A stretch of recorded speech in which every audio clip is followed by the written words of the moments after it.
राजस्थान में 15 साल का ट्रेंड, कांग्रेस का बजा बैंड। राजस्थान में पिछली बार से 3% वोटिंग कम। अशोक गहलोत के हाथों से फिसली सीएम कुर्सी। सचिन पायलट को फिर तगड़ा झटका।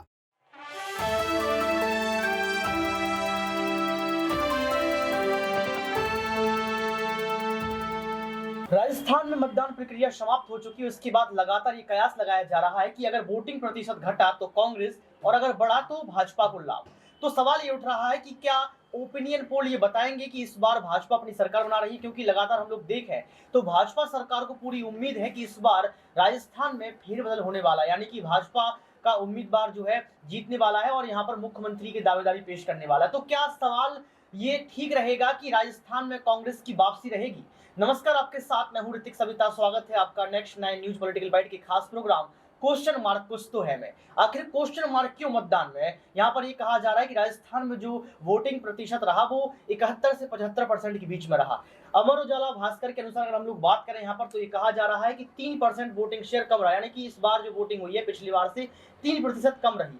तो अगर 3% कम हुई है तो इससे भाजपा को लाभ होगा या कांग्रेस को घाटा, इस पर हम सवाल लेंगे। सर आपका बहुत बहुत स्वागत है। धन्यवाद। सर, आप कैसे देखते हैं इस बार? आपने पूरा मतदान देखा, आप अपडेट लगातार लेते रहे। मतदान कम हुआ है, प्रतिशत कम हुआ है, क्या आपको लगता है इससे जो है कांग्रेस को घाटा होने वाला है? देखिए बिल्कुल, और ऋतिक जिस तरह से आपने शुरुआत में भी कहा कि अगर वोटिंग बढ़ी तो कहीं ना कहीं बीजेपी को इससे फायदा होगा और जो है मत प्रतिशत कम रहा तो कांग्रेस पार्टी को कहीं ना कहीं घाटा होता हुआ नजर आएगा। देखिए जिस तरह से आंकड़ेबाजी का पूरा खेल है और शाम तक जो अपडेट आई उसके हिसाब से 71-72% के आसपास तक मतदान का अनुमान है, और अब जिस तरह से पूरा अनुमान है उसके मुताबिक बात करें तो बीजेपी ने भी एड़ी चोटी का जोर लगाया, तो वहीं कांग्रेस पार्टी ने भी पूरी तरह से ताकत झोंक दी। लेकिन अंतिम जो फैसला है वो मतदान के द्वारा पता चलेगा 3 तारीख को किस तरह से और किस तरफ को ये मतदान गया है, क्योंकि जो लोग हैं उन्होंने जो मतदान किया उनकी जो सोच है, समझ है कि वो क्या 20-25 साल से लगातार चला आ रहा सिलसिला तोड़ेंगे, क्योंकि एक बार बीजेपी फिर एक बार कांग्रेस, बीजेपी कांग्रेस का जो लगातार खेल चल रहा है इस बार क्या वो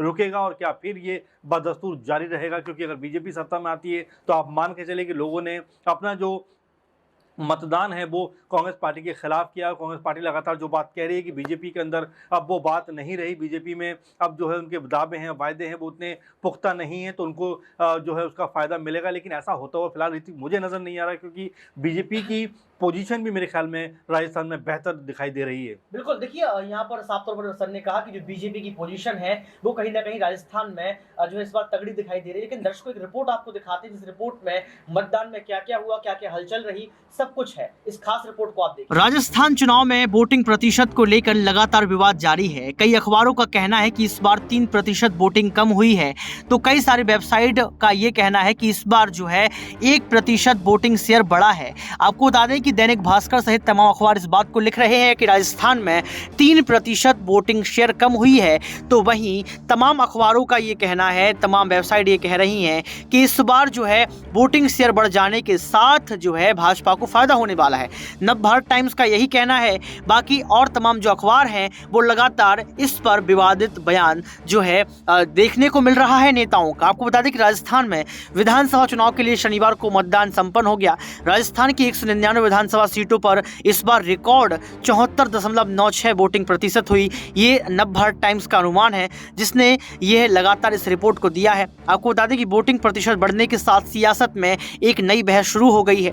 वोटिंग प्रतिशत बढ़ने से राजनीतिक जानकार इसके अपने अपने मायने निकाल रहे हैं। इसको लेकर कुछ एक्सपर्ट का कहना है कि वोटिंग बढ़ने से कांग्रेस सरकार रिपीट हो रही है। वहीं कुछ एक्सपर्ट परसेंटेज बढ़ने के पीछे सत्ता विरोधी लहर मान रहे हैं। हालांकि अधिकतर एक्सपर्ट की राय है कि वोटिंग बढ़ना कांग्रेस के लिए नुकसानदायक है, इसे सत्ता विरोधी लहर कहा जा सकता है। आपको बता दें कि राजस्थान में 1% से कम परसेंटेज बढ़ने के पीछे राजनीतिक एक्सपर्ट अलग अलग मायने निकाल रहे हैं, और राजनीतिक एक्सपर्ट के साथ साथ जो तमाम अखबार हैं वो अपनी अपनी राय, अपने अपने आर्टिकल्स को एक अलग ढंग से जो है प्रकाशित किए हैं। कुछ एक्सपर्ट का कहना है कि जब भी वोटिंग परसेंटेज बढ़ा है वह सत्ता के विरोध में हुआ है। वहीं कुछ एक्सपर्ट का मानना है कि इस बार अधिक वोटिंग परसेंटेज के पीछे सरकारी कर्मचारियों की भूमिका महत्वपूर्ण रही है। जैसे ओल्ड पेंशन योजना को लेकर कर्मचारियों और चिरंजीवी बीमा योजना को लेकर आम जन में अच्छा रुझान देखने को मिला है। लेकिन आपको बता दें कि राजस्थान के सीनियर जर्नलिस्ट और राजनीतिक विशेषज्ञ जो है एसपी मित्तल का कहना है कि जब तक जो है वोटिंग परसेंटेज बढ़े हैं तब तक सत्ता को नुकसान हुआ है जो सत्ता वर्तमान में रही है। तो अब देखना ये पड़ेगा कि जो लगातार ओपिनियन पोल आ रहे हैं, जो लगातार जो है आंकड़े आ रहे हैं, उसमें क्या कांग्रेस को घाटा हो जाएगा और ईवीएम में जो भविष्य कैद हुआ है क्या उसमें भाजपा को जो है इस बार फायदा हो जाएगा, क्योंकि अखबारों का यही कहना है कि वोटिंग शेयर जो है कम और बड़ा है। देखा आपने इस रिपोर्ट को देखने के बाद आपको पता लग गया होगा कि राजस्थान में मतदान के समय क्या हलचल रही। एक और आपको आंकड़े बताते हैं। यहाँ पर आंकड़ों में साफ तौर पर कहा गया कि साल 2003 में जो राजस्थान में वोटिंग हुई वो 67.18% हुई, यानी कि +3.79% का जो है भाजपा को फायदा रहा था इस समय। 2008 की बात करें तो यहाँ पर 66.25% वोटिंग रही। 2013 में यही वोटिंग 75% रही।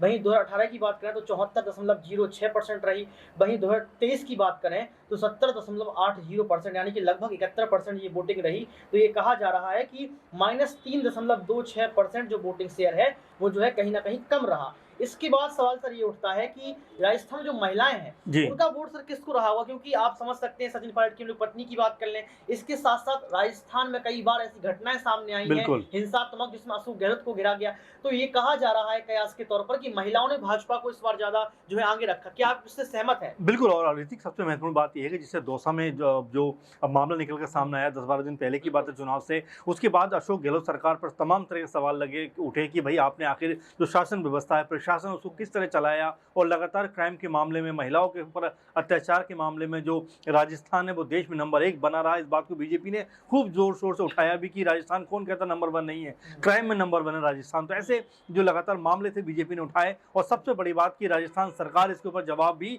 नहीं दे पाई। आपको याद होगा ऋतिक की सचिन पायलट ने अपनी सरकार के खिलाफ कई बार मोर्चा खोला, कई बार मुखर हुए, कई बार अशोक गहलोत के ऊपर सवाल खड़े किए, जिससे साफ लग रहा है कि महिलाओं का जो रुख है वो कहीं ना कहीं बीजेपी के पक्ष में जाता हुआ जरूर नजर आएगा। वहीं आपने एक और महत्वपूर्ण बात उठाई कि सचिन पायलट का तलाक देने का मसला भी क्या जो है एक तरीके से बीजेपी के लिए फायदेमंद रहेगा। तो मुझे लगता है कि वाकई ऐसा होने वाला है, क्योंकि जिस तरह से सचिन पायलट ने अपनी पत्नी को तलाक दिया और बात छुपा के रखी, बताई नहीं, इलेक्शन में वो बात सामने आती है, तो कहीं ना कहीं जो महिलाओं का आक्रोश है वो भी अब इस मतदान के द्वारा मुझे लगता है कि नजर जरूर आएगा। कैसे देखते हैं यहाँ पर कि जैसे महिलाओं का वोट बैंक भाजपा की तरफ जाता है जी, तो क्या यहाँ पर भाजपा को कोई ऐसा चेहरा है जो मुख्यमंत्री लायक हो? क्योंकि लगातार ये कहा जा रहा है कि अगर राजस्थान की जड़ से कोई वाकिफ है तो वो अशोक गहलोत है, सचिन पायलट है। और ये नारे भी लगे थे कि हमारा नेता कैसा हो, सचिन पायलट जैसा हो। यानी कि युवाओं के अंदर आज भी सचिन पायलट बसे हुए हैं। तो मैं आपसे 2 सवाल एक साथ लेऊंगा कि अगर भाजपा जीतती है तो आप किसको मुख्यमंत्री के तौर पर देखते हैं कि महिलाएं उनको समर्थन करेंगी, और दूसरा यहाँ पर कांग्रेस को लेकर? जी देखिए, बिल्कुल वसुंधरा राजे के अलावा मुझे नहीं लगता है बीजेपी के पास कोई बड़ा विकल्प है, और होना भी चाहिए, क्योंकि उन्होंने जो है रग रग से वाकिफ हैं राजस्थान की मिट्टी से। वो लगातार 30-40 साल उनको राजनीति में हो गए और मुख्यमंत्री रह चुकी हैं राजस्थान की। तो ऐसे में उनसे बड़ा नाम मेरे ख्याल से बीजेपी के पास दूसरा कोई है नहीं। लेकिन हाँ, ये जरूर सवाल उठेगा कि उनके नाम पे इस बार चुनाव नहीं लड़ा गया। ये एक बात हो सकती है कि क्या बीजेपी किसी और चेहरे के प्लान में है। फिलहाल अभी इसको लेकर कोई पत्ते नहीं खोले गए, लेकिन मुझे ऐसा लग रहा है कि बीजेपी जो है वसुंधरा राजे के अलावा किसी और के नाम पर चर्चा शायद ही करें, अगर वो पावर में आती है या मतलब उसको बहुमत मिलता है तो। दूसरी तरफ अगर सचिन पायलट और अशोक गहलोत की बात करें कि दोनों के बीच जिस तरह से प्रतिद्वंदी हम लोग देखी, और लगातार उनके प्रति लड़ाई जो थी सत्ता को लेकर वो बढ़ती हुई देखी, तो ऐसे में महत्वपूर्ण बात यह है कि सचिन पायलट उनकी जो इच्छा है वो हमेशा मुख्यमंत्री बनने को रही है। अशोक गहलोत लेकिन उनकी ये चाह हमेशा से अधूरी छोड़ते रहे हैं, हमेशा उनको हताश करते रहे हैं। फैसला तो आला कमान के पास होता है। खड़गे भी समझते हैं कि सचिन पायलट को जब हिमाचल प्रदेश सौंपा था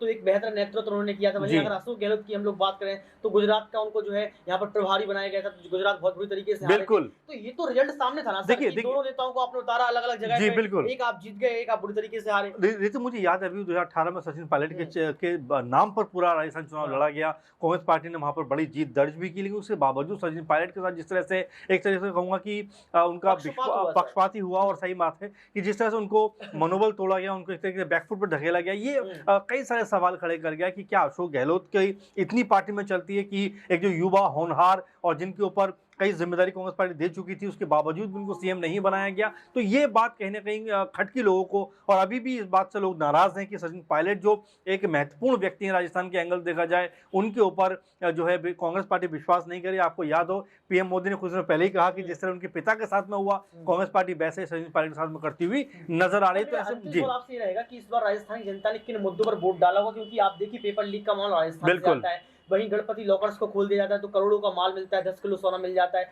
यानी कि हर तरीके से अगर किरकिरी किसी की हुई तो कांग्रेस की हुई है। बिल्कुल। लेकिन अगर कांग्रेस के मुद्दे क्या रहे इस बार, और भाजपा के मुद्दे क्या रहे, और जनता के मुद्दे क्या रहे होंगे? देखिए बिल्कुल, और ऋतिक कांग्रेस की बात करें, देखिए मैनिफेस्टो में जो आपने 18 में जो वायदे किए थे कितने पूरे किए। 2023 में आपके फिर नए वायदे आ गए कि सिलेंडर हम 500 में देंगे, तो 12वीं तक प्राइवेट एजुकेशन फ्री करेंगे। ऐसे तमाम सारे मुद्दे आपने गिना दिए, लेकिन महत्वपूर्ण बात यह है कि जनता इनसे कितना कन्विंस होती है। कल भी आपने अगर देखा हो चुनाव में, जब कांग्रेस पार्टी के जो राजस्व मंत्री रहे हैं वो जब पहुंचते हैं, और जो रामलाल जाट नाम है उनका, जब पहुंचते हैं तो उसके बाद लोग पत्थरबाजी कर देते। तो ये कहीं ना कहीं लोगों का गुस्सा है या लोगों के प्रति के जो मन में नाराजगी है। तो ऐसे कई सारे सवाल हैं जो उठकर जरूर सामने आएंगे। कांग्रेस पार्टी हारती है चुनाव, सत्ता में नहीं आती, तो यही सब मामले जो हैं कहीं ना कहीं कांग्रेस पार्टी जो है अशोक गहलोत से जरूर पूछेगी कि भाई आपने आखिर किस तरह शासन चलाया, और वहां पर सचिन पायलट की जो पैठ है मुझे लगता है और ज्यादा मजबूत हो जाएगी।